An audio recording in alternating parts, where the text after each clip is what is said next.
Hi, second graders. Today you have a really big job, and your job is to listen to The Hare and the Tortoise, which is a really fun folk tale. It tells the story of a turtle, which is also known as a tortoise, and a hare, which also could be known as a type of rabbit. So, as you listen to the story, you're thinking about those characters and what's the same about them and what's different about them. So I need to capture all of my thinking so I could tell and show my teacher all about it. And when I show my thinking, I like to show that in a thinking map. So today, we're going to set up a thinking map so we can compare two characters in the hare and the tortoise. Before I go into my thinking map, I need my question. My guiding question helps me figure out what kind of map will I actually need to make. So the question I need to ask is, how can I compare the hare and the tortoise? So let's think about that. How many words is that?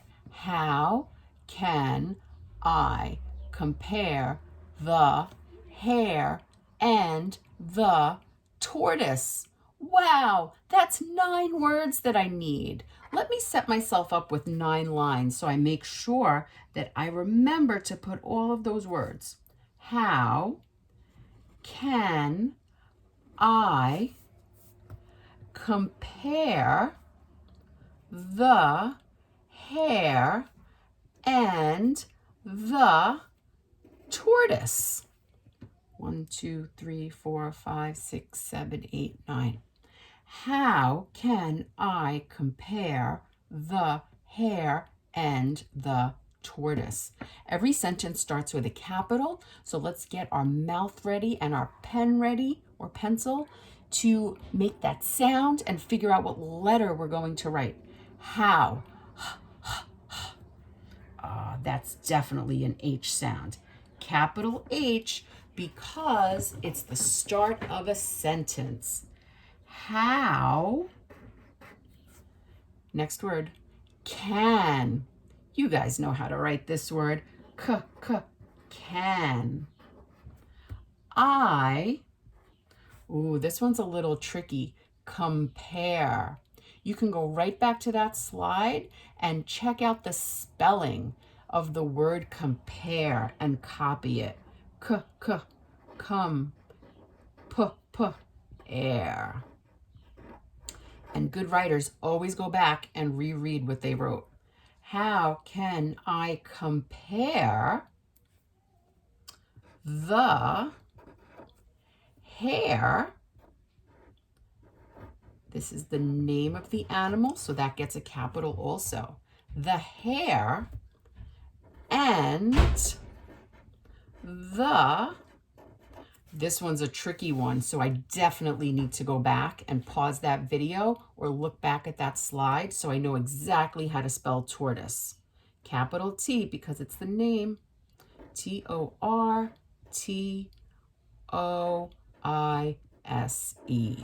Let me go back and reread my sentence. How can I compare the hare and the tortoise? So this is a question, and every question needs a question mark at the very end. I think we're ready to get started. We have our guiding question, and the next thing that we do is we make a frame. And the frame holds all of our ideas inside of it. It holds all of our thoughts. You may have a picture frame in your house. This is a frame on my paper to hold all of my thoughts for my thinking map. So I need to decide what kind of map makes the most sense for me to make right now. I know I need to get a lot of ideas together, and I really love a circle map because it's a place for me to throw all of my ideas in one place. But I started thinking that might get a little bit messy, and it might be a little hard to figure out, well, what goes with a hare and what goes with a tortoise? It's too much information for one place. So I think this word here is a good clue to let me know what kind of map I can make. Compare. When I compare things, it makes sense to use a double bubble.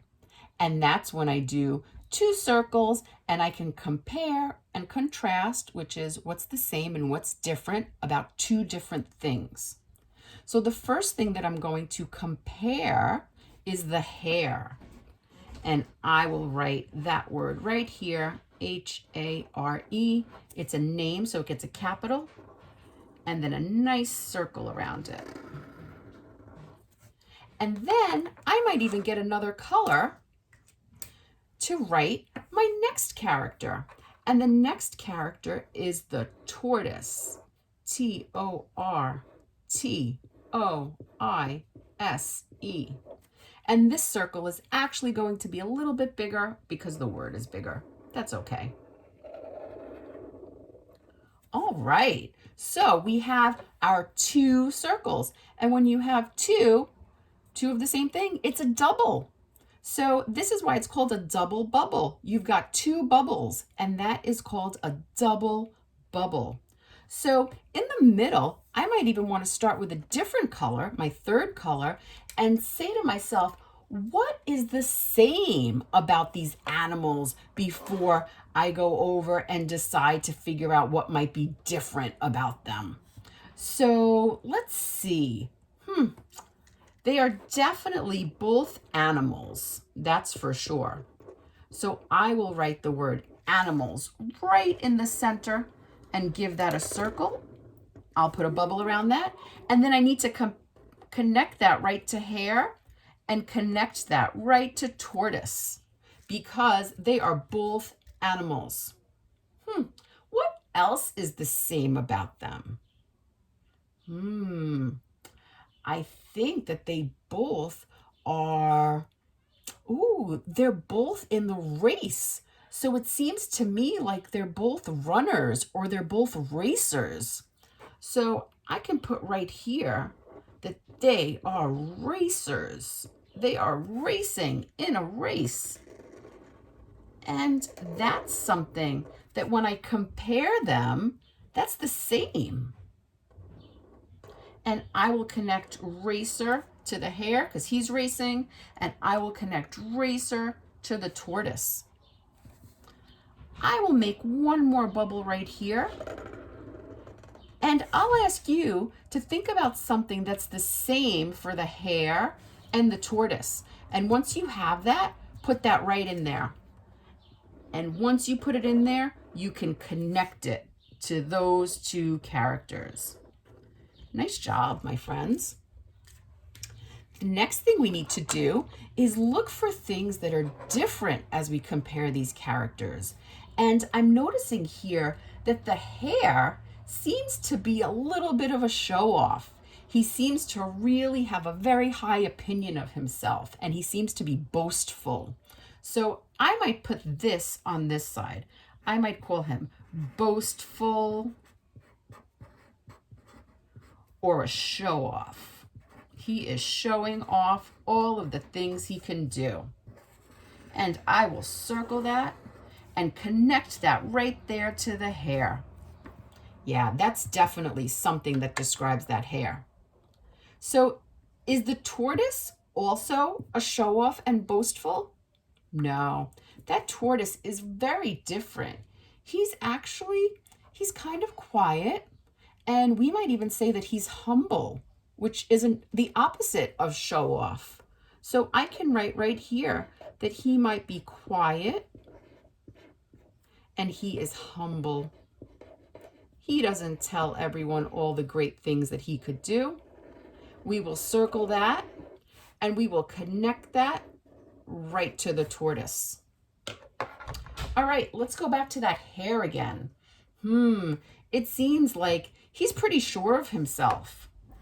I'm going to say that that hare is very confident. Confident. He's really sure of himself. And we will connect that right there. Let's go here to the tortoise and think about how he's behaving. It seems to me like he keeps trying. He's a little slow. Oh, I know. He's steady, which means he keeps going at a slow pace. They always say slow and steady wins the race. So right here we can see that the tortoise is steady. Let's go back to that hare. What's one thing that the hare is that the tortoise is not? What's another thing that the hare is that the tortoise is not? Then go back to that tortoise. And in this color, whatever color you pick for the tortoise, what is one thing that the tortoise is that the hare is not? And then what is another thing that the tortoise is and the hare isn't? This right here, my friends, is what's called a double bubble. We have these two characters right in our bubbles, the hare and the tortoise. And on the purple side, we are telling all the things about the hare. And on the blue side, we're telling all the things about the tortoise. And in the center, connecting both of them, these are the things that are the same about them. So we'd like you to give this a try. Go ahead and make your double bubble. Use 3 different colors. Come up with your guiding question. How can I compare the hare and the tortoise? And go for it. Okay, have fun.